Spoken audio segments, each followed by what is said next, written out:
Get breaking news alerts and special reports. The news and stories that matter, delivered weekday mornings. Windsor, England. British royal weddings aren't known for their soaring reflections on redemption, justice and civil rights. But that's what millions around the world got Saturday when the Most Rev. Michael Bruce Curry quoted a slave song and a speech by slain American civil rights icon Drive. Martin Luther King Jr. during Prince Harry and Meghan Markle's wedding. Bishop Michael Bruce Curry gives a reading during the wedding ceremony of Britain's Prince Harry, Duke of Sussex and U.S. actress Meghan Markle in St. George's Chapel, Windsor Castle, in Windsor, on May 19, 2018. Owen Humphreys, AFP, Getty Image speaking to an audience that represents the heart of the British establishment, the first African-American to have served as presiding bishop of the Episcopal Church, quoted King, leaving some of those gathered apparently amused, surprised or delighted. "We must discover the power of love, the redemptive power of love," he said during the animated sermon. "And when we discover that, we will be able to make of this old world a new world." Curry, a Chicago native, did not stop with King. His address reflected the philanthropic work pursued by the couple, who with their vows adopted a new official title, the Duke and Duchess of Sussex. "Oh, there's power in love. There's power, not just in its romantic forms," he said. "I'm talking about some power, real power, power to change the world. If you don't believe me, there were some old slaves in America's South who explained the power of love." Curry continued. "They sang a spiritual even in the midst of their captivity.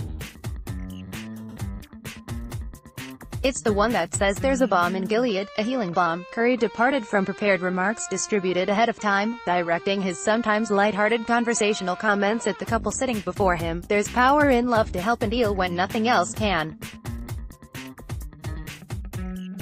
There's power in love to lift up and liberate when nothing else will. There's power in love to show us the way to live." He went on, "I'm talking about some power, real power, power to change the world. Imagine our governments and countries when love is the way," he added. "Imagine business and commerce when this love is the way. No child would go to bed hungry in such a world as that. Poverty would become history in such a world as that." The bishop joined the Dean of Windsor, the RT. Reverend David Connor, and the Archbishop of Canterbury Justin Welby, who officiated at the service. The Episcopal Church is an offshoot of the Church of England and part of the worldwide Anglican Communion. Saturday's royal wedding also included a gospel choir that sang "Stand By Me," providing an unexpected contrast to the otherwise staid, traditional surroundings. Curry at one point admitted that he had gone on longer than he'd intended.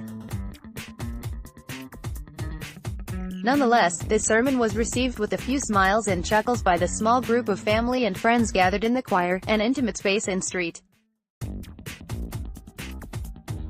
George's Chapel where the altar is located.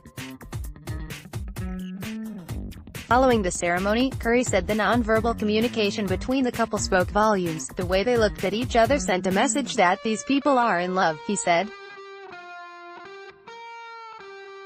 Elsewhere, his sermon was welcomed as groundbreaking, a beautiful service and a beautiful couple. "Making my beautiful mixed heritage family's shoulders stand a little taller," British lawmaker David Lammy said on Twitter.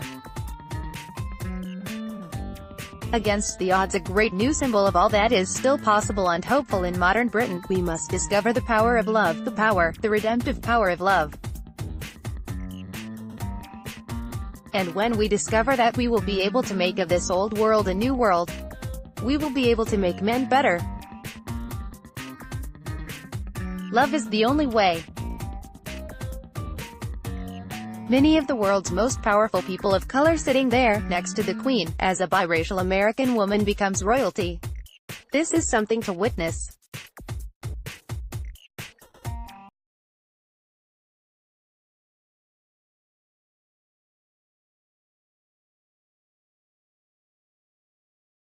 Filipino, ad Andre actually, May 19, 2018. Even before marrying Saturday, the new Duchess of Sussex represented a departure for members of the royal family. In addition to being American, she is, in her own words, a strong, confident, mixed-race woman. Before getting engaged, she served as a global ambassador for the children's charity World Vision and traveled with them to Rwanda to learn more about how clean water affects daily life. She also was an advocate for UN Women. Her arrival brings diversity to her new extended family and, while she has been warmly embraced by much of the British public, it has also exposed a quiet strain of racism in UK society. Meghan Markle and Prince Harry leave St George's Chapel at Windsor Castle after their wedding.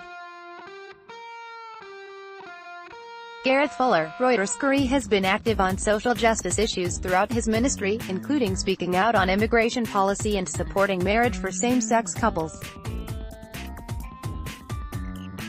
When he was initiated as presiding bishop, he spoke of racial reconciliation, calling it some of the most difficult work possible. The bishop has also explained his own family's experience with racism and redemption, saying his father decided to